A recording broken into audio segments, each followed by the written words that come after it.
Welcome to Give a Sit podcast, where we dive into the world of ergonomics and workspace design to help business owners and executives boost productivity and comfort.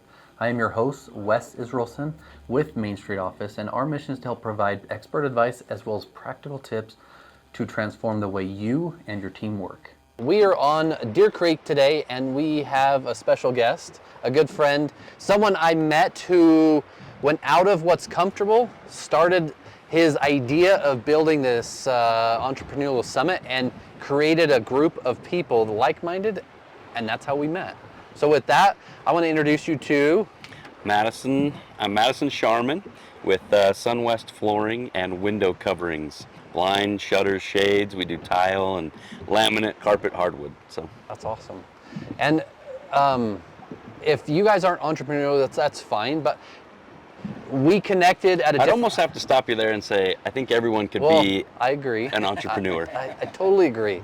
Now there's different ways people want to enact and or not, right? And yeah, you can be a solopreneur. I mean, you could be all sorts of different preneurs, let's say. But the idea is how many people don't even take the time to actually do the hard job that it takes to be a business owner, right? Or even start something. Yeah, right? Yeah, so I just appreciate you throwing this summit together, getting us connected, multiple other people I met there, and then, but today, Give a Sit podcast, we care about the way you sit. No, I really don't care where I sit, right? I just give a sit about what you guys do and what I do, what our team does. So for you, how does that work? How does it play into life? Your business, quick overview, how long you've been doing it. I think you're an owner, becoming an owner, you're with family, let's go through all that so people understand a little bit about the business. Yep. So it basically starts with family. I have 3 older sisters, and then I am the youngest and the only boy. So basically, before I was born, I was told that I'd be an heir to his name. So to carry on my father's name, and it took me a long time to realize that, to actually, realize that meant going to work with him and carrying on his name, right? So I actually started when I was younger. I was always a hard worker. I mowed lots of lawns. Mowed my parents' lawn, did a really good job at it, and another neighbor asked me to mow his. So then it kind of trickled down, and I had several lawns. Entrepreneur. Yeah, right. I started working for my brother-in-laws when I was 8 or 9 years old in the summers. I'd go mow lawns for them, and my parents told me I wasn't allowed to, or they said, like the normal kid thing. I went to them and said, "Hey, will you buy me a motorcycle, a 4-wheeler?" And they said no. They said, "But if you buy it yourself, you can have it." So I went to work for about 3 or 4 summers, saved up the cash, and paid the $4,300 and bought myself a 4-wheeler. And my parents really didn't have any idea until the day of, when I said, "Okay, I've got the cash and I'm ready to go buy it." And they said, "How are you going to bring it home?" I had all that arranged. I'd thought about all that. I thought about the insurance, how to register it. I've gone through all those things. Yeah. So from a very young age, that's what, I was always trying to figure, I learned how to save money and pay for things that way. I mowed lawns, and I was always afraid of being the daddy bought it, but I got it kid. Which I was, and then it's taken me a long time to understand that, but I was very grateful. My dad would want to give it to me as a gift, and I would say no, I always wanted to buy it, and so it was kind of always had this battle, but I very much appreciated him and his support for me. So on that subject, just because I want to break through it, so oftentimes for me, I was the golden haired child, because for me, I started with my uncle and he owned it. So you got it because it's your uncle, you got this, but no, there's hard work and effort that has to, there are some people that are entitled, I will give you that, but yes, hard work and effort, it did not get you to where you're at today, or would it? It would not have gotten you there if you hadn't have done it, right? Yep. Yes. That's what, so I'd be up early for football practice. I'd go to school all day. I'd play, I would have football practice in the afternoon again. And then at night, I'd turn my lights on. I'd go turn my truck and turn my lights on, and I'd mow several businesses, 8 and 9 o'clock at night. Be home at 10 o'clock for Simpsons and Seinfeld, and then go to bed and start the day all over again. So yeah, there's a lot of hard work involved, and for a long time, you worry about what people say. And that's taken me a long time to get over that too. I don't care what people say anymore. I've decided what I want, and I think that's a huge thing to come up with for people in general. What do you want? What do you want out of life? What do you personally want? Not what, you've been told that you want or anything like that. Decide for yourself what you really want and go after it. And then it doesn't matter necessarily what people say. Yeah. You kind of get over that, and then, you put in the hard work and you keep that end goal, and it gives you somewhere to look forward to versus winding back and forth or maybe being lost. That end goal or that happiness goal keeps you on track, gives you an idea. So, Yeah.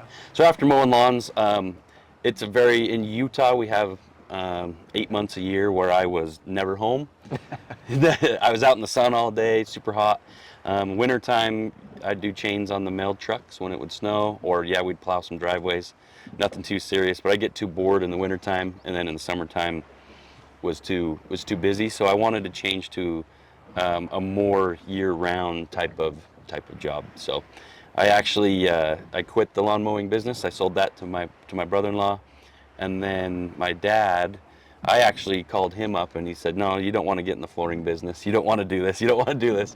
And this was Sunday night, and I said I'd be there tomorrow morning, Monday morning, to start working for you. So, What year was that in? 2000. I think that was 2012. So I've been now in the flooring business for over 10 years, about 12, 14 years now. So That's awesome. I've always been around it. I grew up in it. Yeah. Like I said, it took me some time to realize that, to be an heir to his name and to be able to work with him and carry on his name. So a lot of people, I was just a salesperson, not just, but I wasn't an owner. I was a salesperson. A lot of people asked me if I was going to take over for him, and to be honest with you, after owning even just a 2 or 3 employee, a little small tiny lawn mowing business, there's so much that I learned. So much that I learned that when I looked at the size of my dad's company, it was like people just said, "Oh, you just take over and put your feet up on the desk and let the money, just pack your pockets." And it's like, there's a lot more to it than that. So I put a lot of thought into that. And then in the end of 2022, beginning of 2023, my dad and we were able to buy out his current business partner at that time. Good. So I have become co-owner now with Terry and we own Sunwest Flooring since we've been about 18 months in. So That's awesome. And I mean, buying a business, as I've been through, is also stressful. Not to mention now everything is tied back to the name, right? Or the LLC, however you set it up. But yep. The way the businesses work back and forth with us is we do furniture, commercial furniture and spaces, and a lot of times we provide not GC service, although we get GCs, but we do flooring and we do stuff with our clients. Now, you're residential and commercial, correct? Yep. And you can do all sorts of carpet, any LVP, tile, all that stuff, right? Yep. So is there a difference in quality? Is there things that people should watch out for, especially today, whether they can go buy it on Amazon or go buy it from Home Depot or whatever? Like, they should be buying not just from a professional, you should be, but you should also know the product you're buying, correct? Yeah, very true. A specific example is we don't even carry a 3/8 inch hardwood because it's so thin. That's where a lot of level ones are, and I don't even want to carry it because we did put it in. We had problems with it, took that out, replaced it, and put in something else. So there's definitely different levels in each category, because some people just think, well, is LVP better than laminate? It's like, well, what are you comparing? A nice LVP to a crappy laminate? It's like, you have to compare apples to apples in every category for sure. And for us, that same subject, so a lot of customers come in and say, hey, I want a $100 chair, or I want a $50 chair, or I'm buying 500 of this chair and I can't spend more than $2. I'm like, I don't really want to sell you a chair. And they're like, just sell me a chair. And I'm like, it's not that easy. Yeah. Like, I mean, yes, I can sell you, just go buy it on Amazon. I mean, yes, I can sell you a chair. But when our name's on it and we care about the way people sit, we care about the way people work, just like you care about what floors go in what space, and is it really right? Correct? Yeah. Yeah. So, what's 18 months in, buying the business? I mean, you've been a part of the business for 12, 14 years. What's one thing you've learned in the last 18 months? What's the one thing you've learned? One thing I've learned is, well, after reading the book, Relentless and listening to Tim Grover, where he talks about there's no balance. There really isn't a balance, and so you just think about it. You know, it's constantly moving, juggling, and I belong to the LDS Church. LDS Church leader talks about how there's a performer that spins plates on top of a stick. And so he goes over and he starts the first stick and he spins it, and then he goes over to the next one and starts spinning it. And obviously you have 2 or 3 on one side and then 2 or 3 on the other. But none of those plates are spinning at the same revolution, but you have to focus on one while you're doing it. And so he said the same thing, that while you're there, focus on what you are doing. Which I know is very difficult today with technology and phones. You're constantly being bombarded. One specific example for me where I applied this is when I was a salesperson. When I'm in someone's home, I do my best to turn off the phone and put it away. And when I'm talking to the customer, it's me and the customer. Yes, we talk about business. I measure and get what I need to. I know that that's part of my job, and that, but what I try to do is also talk to the customer specifically on my way out. I'll say, what's this picture? Who are these kids? Yeah. And in my mind, I try to memorize at least something, a name, a daughter, a son, a grandkid. Typically the older ladies have their grandkids in there, and you can get them going for hours on that. But you try to memorize and be present in that situation with the customer.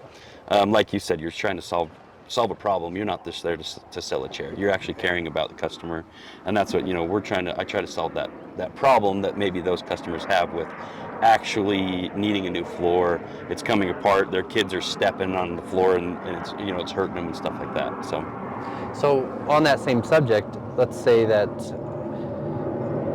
you are talking about building a relationship, not just a transaction, right? I mean, you have to care. You have to care about your client. You have to care about what product you're doing, and you also have to care that if it's not the right solution, you're not going to provide one, right? Yep.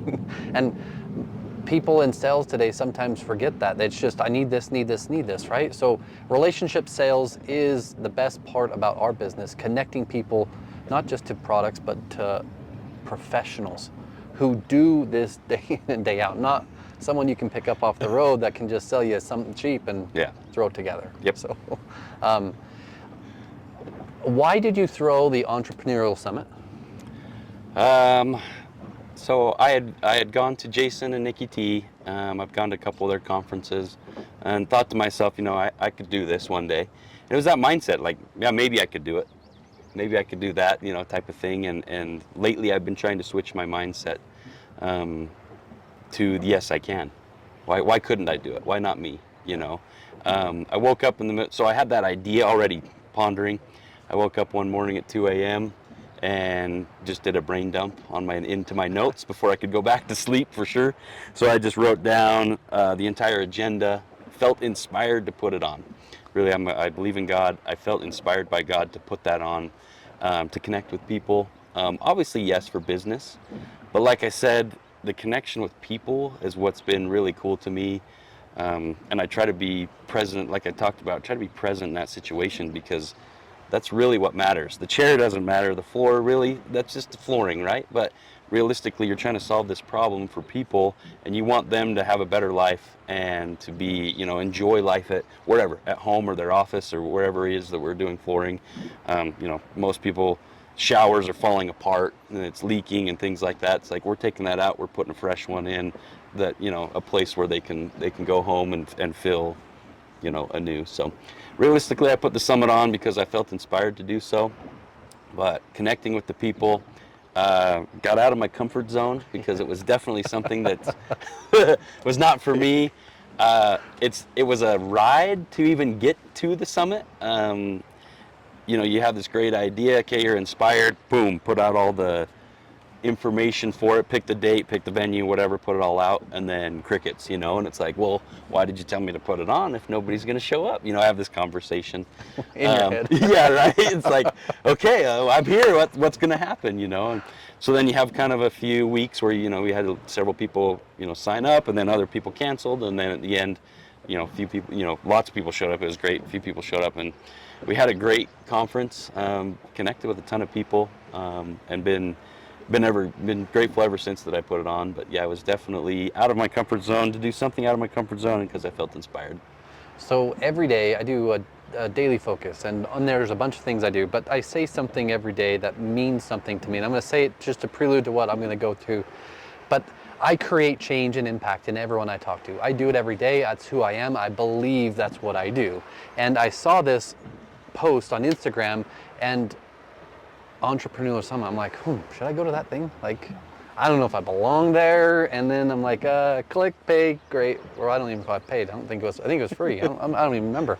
Either way, I committed, did it, and then should I really go to this thing?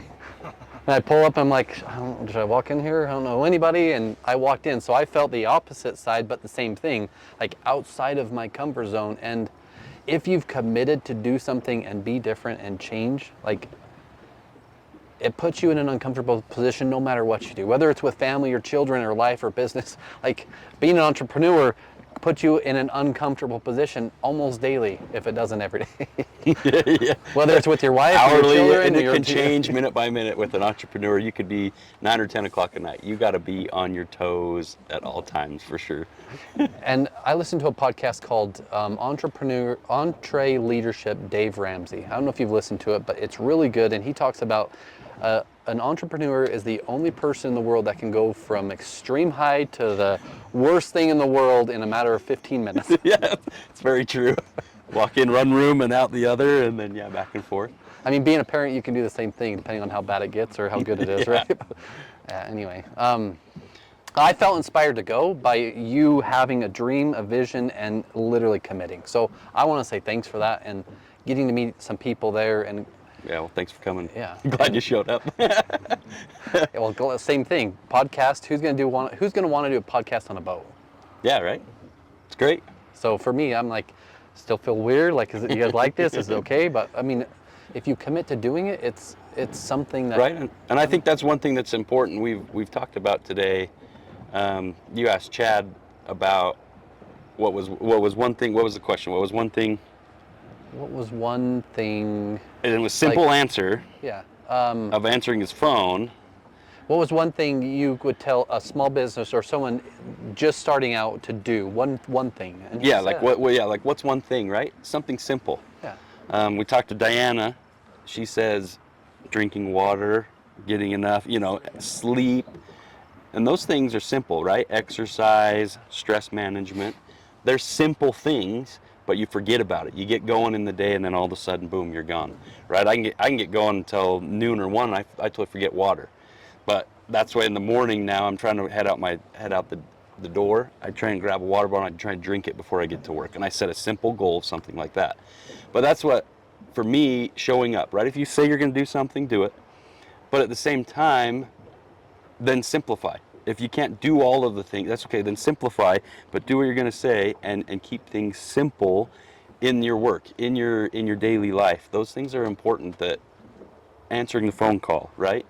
Okay, actually talking to somebody, answering the phone call. If you're going to do a goal, just, attempt to do it. Make something, and I think they're just simple answers to life, but really we don't do them. Why do we overlook them? Kind of take that into a magnifying effect and zoom out and understand why. Okay, why didn't I? Oh, that's because I got a phone call too early. Okay, well then I'm going to get up a hair earlier, make sure I grab that water, then I'm ready for the phone call when they do start early in the morning. And I mean, I don't say this for people to judge me or not, but I've paid 50 to 80K to be coached, to be better as a person, because I want to be better for my family. I want to set great examples. Nikki T and you said Jason, who I also met, are coaches who also have inspired you and or they teach other people. And commit. The biggest thing I would say, or I'm going to ask you the same question, but I'm going to say freaking commit to doing it. Just commit to doing, focus, and actually do it, and then start something next, right? What's the biggest thing you've learned as an entrepreneur that you could say to someone today outside of being present? Because being present, I agree 100%. You need to be present everywhere you are. Family, kids, business, relationships, clients, whatever. What's the biggest thing you could say if you were to say one thing? So I don't fully understand the question. So what's something to... Let's say as an entrepreneur, like the biggest thing you could tell another entrepreneur today. Okay.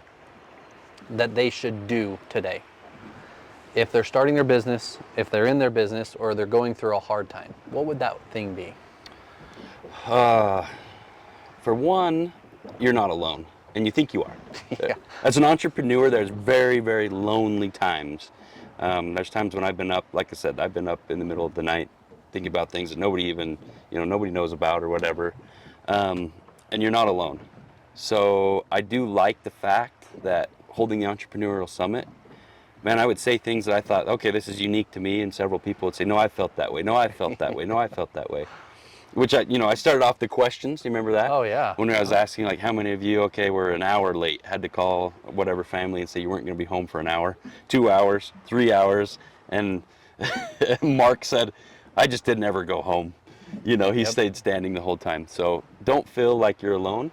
If you're going, especially if you're going through a hard time, put the word right now on those type of things. I'm going through a hard time right now, and realize that's going to end. You'll get through that negative time and then enjoy the positive times when they come. That's, sometimes that's difficult, or you look forward to you're trying to get to the next goal. You're constantly focused down the road. Enjoy the time where you're at right now. And then the negative times, know those will end. So don't feel alone in what you're going through. And I want to say thanks to Jason and Nikki T, because as having a coach and still having a coach in general, like, it matters when you have someone as an outlet to be able to talk about something. And business owners generally are not exclusive, but like you said, we feel like at times we're the only ones going through this. You don't understand, and man, we feel like our own island or our own world. But there's so many of us out there that literally can, just like this group of people, all of us are business owners, and we all have been through hard times, but we're all still here having a great time, and honestly, we care about people, right? So I just want to say thanks. Before I say that, what's an ideal referral for your business, for your team? What's something that you are looking for today? Easy. We're looking for builders. I like the builders that build somewhere between 50 and 200 homes a year. The little bit smaller ones compared to the national ones. I feel like they can still be on top of things and care about the end result very well. So for me, I love those type of builders. We can service those builders. We've set up showrooms for them. They can come into our showroom, and we can manage their schedule very well. So I like those small to medium-sized builders. That's awesome. I just want to say thanks for your time, and thanks for being a part of Give Us It podcast and caring about the way you do business for your clients, and also the synergy between us. But if you guys don't know Diana, you don't know Chad, and you have not met Madison, you're missing out. So do yourself a favor, follow us, get a hold of them, and if you're in need for anything of the product services that they do, this is a time for you to find a true professional who's going to care about the way you do what it is you want to do. We care about the way you sit, we care about your business, and we care about people. We care about people here, we care about our clients, we care about our team. Until next time, sit right, feel great, and achieve more. This is Wes Israelson with Give Us It Podcast.